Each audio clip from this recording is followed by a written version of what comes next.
Vous avez dû voir passer l'actualité fin novembre, le déficit foncier profite d'un doublement de son plafond.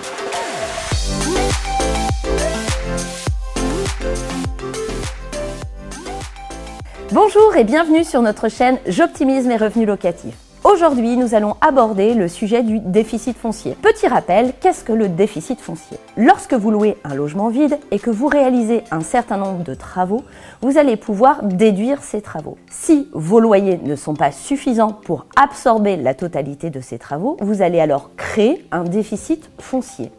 Exemple, vous avez un loyer de 6 000 € et vous avez engagé 20 000 € de travaux. Vous allez donc avoir 6 000 € de vos loyers neutralisés. Il restera donc un déficit de 14 000 €. Sur ces 14 000 €, vous allez pouvoir les impacter dans la limite de 10 700 € sur votre revenu global. Sur votre revenu global concernant l'ensemble des revenus de votre foyer. Ainsi, ça va vous permettre d'obtenir une économie d'impôt. Cette règle, c'est l'article 156 du Code général des impôts. Mais depuis la loi Climat et Résilience, il y a une vraie volonté de mettre fin à la location des passoires énergétiques, des logements qui sont classés F et G, avec une interdiction progressive de les louer en 2025 puis en 2028. Alors, si vous décidez de réaliser un bouquet de travaux pour vous permettre d'améliorer votre performance énergétique, vous allez pouvoir profiter d'un doublement du plafond du déficit foncier. C'est-à-dire que si vous obtenez une note entre A et D avec l'ensemble des travaux que vous allez réaliser, vous allez pouvoir avoir un déficit foncier qui va être doublé jusqu'à 21 400 €. 21 400 € que vous allez pouvoir déduire de votre revenu global. Mais cette incitation nous permet de réduire uniquement son impôt sur le revenu.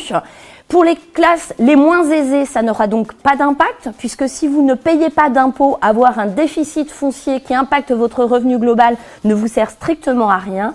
En revanche, pour les classes les plus aisées, cela vous permet d'obtenir jusqu'à 9 630 € d'économie d'impôt. Dans cet exemple, je parle des tranches marginales d'imposition à 45%, soit des revenus de plus de 160 000 € par part. Cette mesure s'applique pour les devis qui sont signés depuis le 5 novembre, à condition de réaliser ces travaux entre le 1er janvier 2023 et le 31/12/2025. Donc si vous souhaitez engager des travaux pour l'amélioration de votre logement et pouvoir enfin sortir de ces passoires énergétiques, c'est le bon moment pour vous. En revanche, le doublement du plafond ne concerne pas d'éventuels travaux d'amélioration ou d'embellissement pour votre logement. On est d'accord, on parle uniquement des travaux relatifs à la performance énergétique.